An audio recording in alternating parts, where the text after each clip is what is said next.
3월 8일 금요일 안식일 환영 예배를 찬양으로 시작하겠습니다.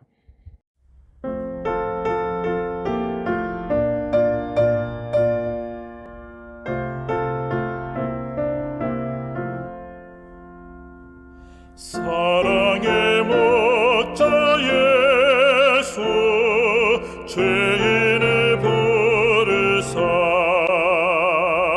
안전한 우리 안에 쉬라고 하시니 청년과 노유 모두 부름에 응하여 평안한 진리길로 곧 들어갈지라. 사랑과 온유로 부르시며 길 잃은 죄인들 돌아오기 기다려 서 계신 예수님은 거룩한 목자로다. 너 위해 목숨 바친 사랑의 참 목자 지금도 너를 불러 오라고 하시니 미루지 말고 즉시 부름에 응하여 평안한 안식처로 곧 들어갈지라. 사랑과 온유로 부르시며 길 잃은 죄인들 돌아오기 기다려 서 계신 예수님은 거룩한 목자로다.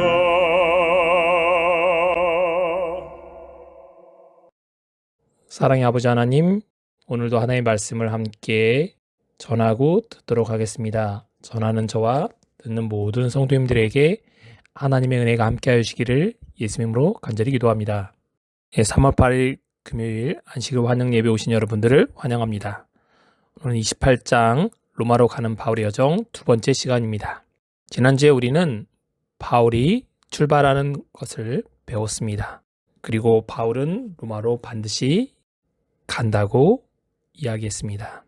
그러나 그들은 바울의 경고를 무시한 선장과 백부장에 의해서 유라굴라라는 폭풍을 만나고 그들은 가우다라는 작은 섬을 지나서 방황하게 됩니다. 그러나 바울은 하나님께서 전날 반드시 내가 가이사 앞에 설 것이라고 약속하셨기 때문에 나는 내게 말씀하신 그 하나님을 믿는다라고 말씀했습니다. 그래서 모든 사람이 다 구원함을 받았습니다. 로마로 가는 바울의 여정 이번에 두 번째 시간입니다. 우리가 구조된 후에 앉은 그 섬은 멜리데라고 이야기합니다. 바울과 모든 사람들이 풍랑 속에서 구출받은 바로 그 섬이 멜리데라는 섬이었습니다. 유고슬라비아 연안 근처에 있는 멜레데 섬이라고 이야기합니다. 이곳은 아드리아에 있는 작은 섬이었습니다.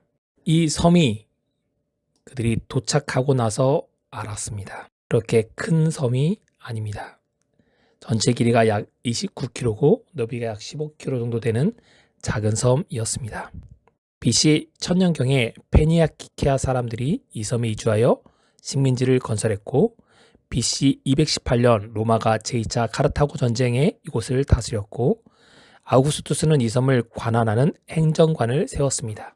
이 섬에 많은 수의 퇴역 군인들과 많은 가족들을 이주시켜서 이 섬은 상당히 번영한 섬이었습니다. 이 한쪽에는 아직도 원주민들이 살고 있는 자그마한 도시였습니다.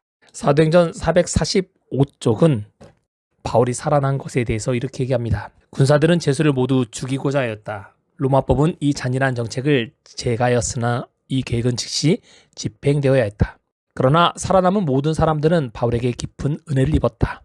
점호를 하였을 때 잃은 사람이 하나도 없었다. 바울이 모든 사람이 다 구원함을 받겠다고 말한 어제 나의 믿는 하나님께서 내게 말씀하셨은즉 모두 다 살 거라고 말씀하셨다. 나는 가이사 앞에 설 것이다. 여러분도 아무 어려움 없이 살게 될 것이라고 전도했습니다. 많은 사람들, 살아남은 사람들, 바울은 많은 영향력을 미쳤습니다. 그리스도의 십자가가 우리와 우리 주변에 있는 사람들에게 많은 영향력을 미쳐야 합니다. 한 사람도 죽은 사람이 없었습니다. 풍랑 속에서 살아남은 것은 기적과도 같은 일이었습니다. 하나님을 믿는 한 사람에 의해서 모든 사람이 구원함을 받았습니다. 살아남은 사람은 바울에게 깊은 신뢰감을 가지게 되었습니다. 이 멜리데 섬, 좀 더 확대하면 이 멜리데 섬은 시칠리아라는 곳에 밑에 있는 작은 섬입니다. 이곳에 그들이 올라오자마자 원주민들이 그들을 환영했습니다. 원주민들이 그들을 위해 불을 피워준 것입니다. 개역성경에는 토인들이라고 얘기합니다. 이 멜리데 사람들은 베니게 사람들로 여러 가지 베니게 방언을 사용했던 사람입니다. 히브리인들과도 관련 있을 수 있습니다. 로마의 지배에 계속 있던 이 섬 사람들, 이 사람들은 정이 많은 사람들이었습니다.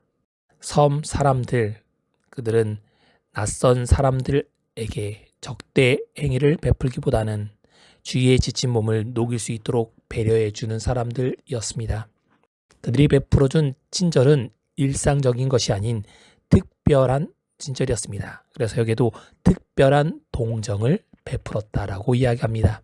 하나님의 약속이 성취되었습니다. 한 사람도 죽지 않게 되었습니다. 하나의 불을 피워놓고 몸을 녹였다라고 생각할 수 있고 창문을 여러 개 펴서 사람들이 적당하게 불을 지워 몸을 녹일 수 있도록 했습니다. 이럴 때 바울은 나무 한 묶음을 거두어 불에 집어넣게 됩니다. 그때 독사가 나와서 그의 손을 물고 5절에 보면 바울이 그 짐승을 불에 떨궈버리는 일을 하게 됩니다. 지금은 이 멜리데 섬에는 독사가 없다라고 해서 사람들이 바울 당시에 독사가 없었다라고 이야기합니다. 그러나 하와이에도 더 이상 뱀이 현재 존재하지 않는다고 합니다. 바울 당시 있었던 독사가 현재 없다고 해서 없는 것이 아니라 과거에 있었던 뱀이 사람들로 인해서 전멸했을 수 있습니다. 그곳을 이곳이다 저곳이라고 사람들이 말을 하는 것은 잘못된 것입니다. 바울이 뱀에게 물렸습니다. 독사에게 물리면 어떻게 될까요? 더 이상 살 수 없게 됩니다. 바울은 떨궈 버렸는데 원주민들의 반응이 심상치 않습니다. 사람들이 이렇게 말합니다. 이 사람은 살인자로다. 바다에서는 구조함을 받았지만 공의가 그를 살지 못하게 합니다. 바울이 살인자이기 때문에 뱀이 특별히 물었다는 겁니다. 공의가 실현될 것이라고 이야기합니다. 원주민들이 가지고 있던 인과응보적 관념을 잘 나타냅니다. 누가가 헬라적 배경에서 정의의 신을 일컫는 디케를 사용해서 헬라어의 디케를 사용한 것으로 보입니다. 멜리데 섬의 토속 신앙은 그래서 디케, 공의라고 표현합니다. 공의가 그 신이 너를 심판하실 것이라고 이야기합니다. 사람들은 바울을 주목하기 시작합니다. 사도행적은 이렇게 표현합니다. 백성들은 그 독성을 알므로 바울이 어느 때라도 무서운 고통 중에 쓰러지라고 그를 바라보고 있었다. 바울이 곧 죽을 것인데 언제 죽느냐라는 것을 사람들이 주목하여 보게 된 것입니다. 그런데 이 사람들의 반응과 달리 바울의 반응은 전혀 이상한 반응을 보인 겁니다. 바울은 그 짐승을 불에 그냥 떨어버린 것입니다. 바울은 왜 이런 반응을 보였을까요? 전혀 무덤덤한 모습을 보였을까요? 사도행전 27장 24절에 하나님께서 말씀하신 내가 가이사 앞에 서야 하겠다라고 말씀하신 그 하나님께서 나를 여기서 죽게 하지 아니할 것을 바울은 알았습니다. 사람들이 너는 살인자로다. 디케신이 너를 죽일 것이다 라고 말했지만 바울은 것에 전혀 개념하지 않았습니다. 바울은 죄인이 신분이었습니다. 그런데 사람들이 그들은 그가 붙든지 혹은 갑자기 쓰러져 죽을 줄로 기다렸다가 오래 기다려도 그에게 아무 이상이 없음을 보고 죽을 사람이 이제 죽어야 되는데 시간이 지나도 죽지 않는 것입니다. 계속 불을 쬐고 있는데 아무런 반응이 없는 것입니다. 돌이켜 생각하여 말하되 그를 신이라고 말한 겁니다. 사도행전 다른 부분에도 보는 것처럼 루가오니아, 루기오에서 바울을 스스와 헤메, 제우스와 헤르메스라고 불렀습니다. 그들은 신이 인간의 모습으로 가장하여 내려오는 일이 많이 있다라고 생각했습니다. 그래서 이 바울이 신이 인간의 모습을 하고 온 사람이라고 바울을 지켜 세운 것입니다. 바울이 죽기만을 바랬던 사람이 죄인이 아닌 이제 신으로 바울을 보게 된 것입니다. 바울은 마가복음 16장 17절부터 18절에 있는 말씀을 기억했습니다. 믿는 자들에게는 이런 표적이 따르니 곧 그들이 내 이름으로 귀신을 쫓아내며 새 방언을 말하며 같이 읽겠습니다. 뱀을 집어 올리며 무슨 독을 마실지라도 해를 받지 아니하며. 뱀을 집어 들어 올릴 수 있다는 겁니다. 뱀 독을 먹어도 죽지 않는다고 약속하신 그분의 말씀을 바울은 믿었습니다. 그렇기 때문에 바울은 전혀 의심하지 않은 것입니다. 하나님께서 나를 살리실 것이다. 가이사 앞에 서게 하신 그 하나님께서 나를 죽지 않게 하실 것이다. 예수님의 말씀처럼 뱀을 집어 들어 올리며 무슨 독을 마실지라도 해를 받지 아니할 것을 그는 믿었습니다. 그렇기 때문에 그는 담담한 모습을 보일 수 있었습니다. 주변에 있는 사람들은 언제 죽을까 하고 바울을 지켜보는 그 사람들을 바울은 전혀 그렇게 하지 않은 것입니다. 그리고 마지막에 마가복음에 이렇게 말씀합니다. 병든 사람에게 손을 얹은 즉 나으리라 하시더라. 보블리오라는 가장 높은 사람, 그 사람의 부친이 열병과 이질에 걸려 누워 있었습니다. 바울이 들어가서 기도하고 그에게 안수함에 나았습니다. 제일 높은 사람은 토착민의 추장을 가리키는 것으로 보입니다. 이 사람은 많은 땅을 소유한 소장인을 거느릴 만큼 여유 있는 사람이었은 것으로 보입니다. 바울을 잘 보필했던 이 사람을 바울이 안수하여 기도해 줍니다. 마법 말씀처럼 병든 사람에게 손을 얹은 즉 나라는 그 말씀을 바울은 기억했습니다. 그래야 그는 안수하여 낫게 합니다.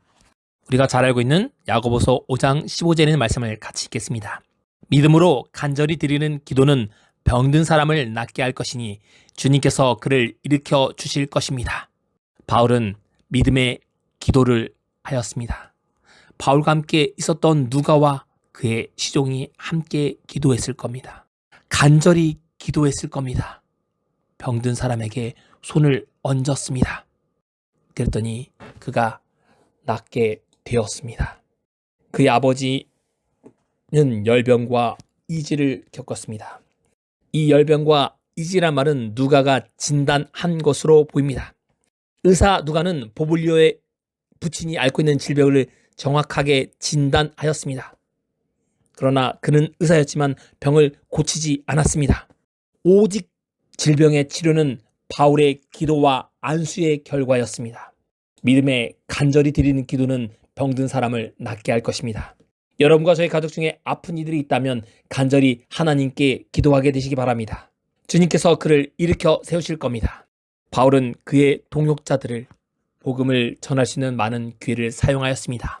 함께 기도했습니다. 파손된 온 무리가 바울에게 친절을 베풀었고 그 사람들이 전도의 대상이 되었습니다. 그들은 항해를 위하여 필요되는 모든 것을 관대하게 공급하게 되었습니다. 바울이 죽지 않고 살아나자 호의를 베풀었고 추장의 아버지를 고치자 많은 사람들이 달라지게 된 것입니다. 과거의 멜리데와 현재 멜리데가 공존하고 있습니다. 바울의 피난교회가 현재 이곳에 있고 바울의 항구라고 불리는 멜리데 섬의 발레타 항구가 현재 이런 모습을 보이고 있습니다. 과거의 멜리데에 있는 유적도 남아 있습니다. 28장 9절부터 10절은 이렇게 말합니다. 후한 예로 우리를 대접했다라고 얘기합니다. 죽을 거라고 생각했던 그 바울이 나았고 죽을 거라고 생각했던 그 바울이 죽지 않았고 믿음의 기도로 주장의 아버지를 안수하자 많은 사람들이 후한 대접을 한 것입니다. 떠날 때 우리의 쓸 것을 배에 실어주게 됩니다. 보블리오부터 시작해서 수많은 사람들이 바울에게 관대함을 베풀게 됩니다. 수많은 사람들이 바울에게 병 낫김을 받기 위해서 왔습니다. 치료의 대가로 사례금을 지급하는 게 당시의 당연한 결과였습니다. 그러나 이것보다는 고마운 행동에 대한 존경과 감사의 표현이었던 것으로 보입니다. 섬 사람들은 바울 일행이 머물 때뿐만 아니라 떠날 때에도 항해에 필요한 물품들을 제공해 주었습니다. 식량과 의복 같은 필수품이었을 겁니다. 하나님의 사람 바울 한 사람에 의해서 함께 있던 275명이 살림을 받았고 겨울을 무사히 보낼 수 있었습니다. 이 모든 것은 당신의 자녀들을 돌보시는 하나님의 신실하심을 우리는 알 수 있습니다. 석 달을 곳에서 보낸 후 그들은 알렉산더 가는 배를 타고 가게 되었습니다. 그 배에는 디오스쿠로라는 쌍둥이 카르토스와 플룩스라는 이 상이 장식이 있었습니다. 석 달 동안 항해를 보통 중단하는 게 단지 선박들의 모습이었습니다. 그러나 선장에 그리고 백부장에서 무리하게 한 그들은 유라굴라를 만나서 어려움을 겪었지만 하나님을 신실히 믿는 바울이 있었기 때문에 그들은 잘 살 수 있었습니다. 예수님 당시에 요세푸스 학자의 기록에 의하면 로마를 출발하여 가이사랴로 가는 사절들이 겨울철 항해 중지 기간으로 3개월 동안 머물렀다는 기록이 있습니다. 항해가 재개되는 시기는 보통 2월 8일 서풍이 불면서 시작되었다라고 얘기합니다. 3월 10일까지 항해가 불가능했다는 기록도 남아 있습니다.